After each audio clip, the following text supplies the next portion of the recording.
மு.க. ஸ்டாலின்னா முத்துவேல் கருணாநிதி ஸ்டாலின் அப்படின்னு சொல்லலாம். முதுகெலும்பு உள்ள களப்போராளி ஸ்டாலின் சொல்லலாம். சூரிய மகள் விருது பெற்ற அனைவருக்கும் என்னுடைய மனமார்ந்த வாழ்த்துக்களை முதலில் தெரிவித்துக் கொள்கிறேன். சூரிய மகள் அந்த ஸ்டாச்சுவில் பார்த்தீங்கனால கையில் ஒரு புத்தகத்தோடு நிற்கிறாங்க. ஏன்னா தந்தை பெரியார் சொன்னாரு, பெண் விடுதலை தேவை வேண்டும் என்றால் பெண்கள் கிட்ட இருக்கிற கரண்டையை புடுங்கிட்டு கையில புஸ்தகத்தை கொடுங்கன்னு சொன்னாரு.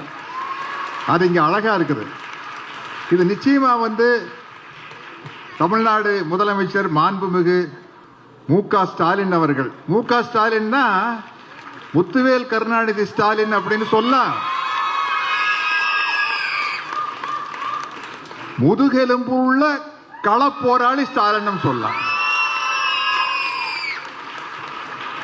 ஏன்னா அவருடைய முதுகெலும்பு வெறும் எலும்புகளால் ஆனது அல்ல. ஏன்னா எமர்ஜென்சி காலத்தில் மிசால உள்ள ஜெயிலில் வச்சு பூட்ஸ் காலில் மிதிச்சு லத்தி சார்ஜ் பண்ணி அந்த எலும்பு வீக்காத்தான் இருக்கும்.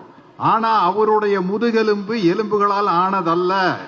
தந்தை பெரியாரின் பகுத்தறிவு கொள்கையாலும் பேரறிஞர் அண்ணாவின் எதையும் தாங்கும் இதயத்தாலும் முத்தமிழ் அறிஞர் கலைஞரின் நெஞ்சுக்கு நீதியாலும் உருவான முதுகெலும்பு அது வயசாக வலுப்பெற்று கொண்டேதான் இருக்கும். அப்படிப்பட்ட ஒரு அற்புதமான முதலமைச்சர் அவர்கள் நமக்கு கிடைச்சிருக்காங்க.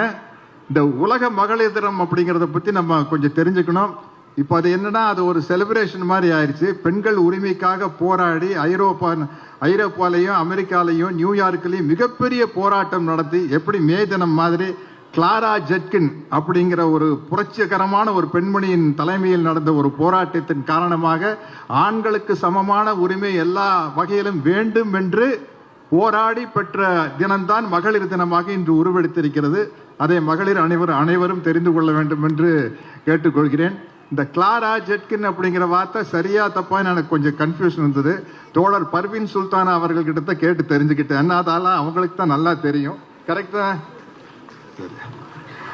அதனால் இப்படிப்பட்ட இந்த தினத்தில் நம்மளுடைய வணக்கத்திற்குரிய மேயர் கையால எனக்கு ஒரு பொன்னாடையும், தோழர் பர்வீன் சுல்தானா அவர்களுடைய கையால் ஒரு தந்தை பெரியார் சம்பந்தப்பட்ட புத்தகம், அன்பு அண்ணியார் துர்கா ஸ்டாலின்.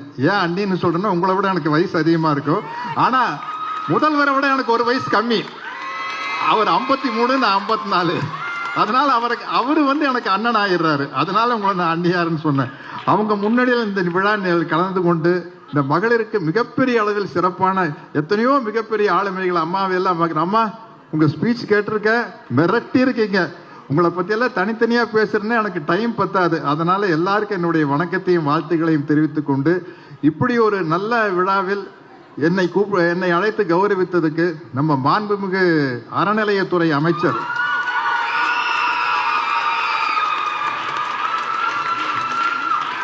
அவரு அறநிலையத்துறை அமைச்சர் மட்டுமில்ல, அறநிலையத்துறைக்கு அரணாக இருப்பவர். அதனால்தான் ஆன்மீகங்கிற பேர்ல ஆட்டையை போடலாம்னு நினைக்கிறவங்க இந்த அரணை பார்த்து மிரண்டு ஓடுறாங்க. அப்படிப்பட்ட அமைச்சர் நமக்கு தமிழ்நாட்டு அறநிலையத்துறைக்கு மிகவும் பாதுகாவலர். அவர் ஒரு காவல்காரன். அவர் நான் அமைச்சர்னு சொல்ல முடியாது. அவங்க எல்லாம் சேர்ந்து நடத்துற ஒரு விழாவில் நான் கலந்துக்கிட்டது எனக்கு ரொம்ப பெருமையா இருக்குது. என்னுடைய அன்பு தம்பி பிரபு வந்திருக்காரு. அவரை கண்டிப்பா பேச சொல்லுங்க. அவர் இப்ப இருந்த அப்ளிகேஷன் போட்டிருக்காரு, எப்பா என்ன பேச வைக்காதீங்கப்பா, எனக்கு பதிலாக அண்ணன் பேசிக்குவாரு, நான் விருது வழங்கிட்டு போறேன்ட்டு விடாதீங்க. ஏன்னா முத்தமிழறிஞர் கலைஞர் அவர்களும் மாபெரும் நடிகர் திலகம் அவர்களுக்கும் இருக்கிற நட்பு எல்லாருக்கும் தெரிஞ்ச விஷயம். அவருக்கு என்னை விட இன்சிடென்ட்ஸ் நிறைய இருக்கும் கலைஞர் குடும்பத்தை பத்தி பேசுறதுக்கு. இப்படி ஒரு நல்ல வாய்ப்பை நல்கிய அனைவருக்கும் நன்றியோடு வணக்கத்தை கூறி விடைபெறுகிறேன்.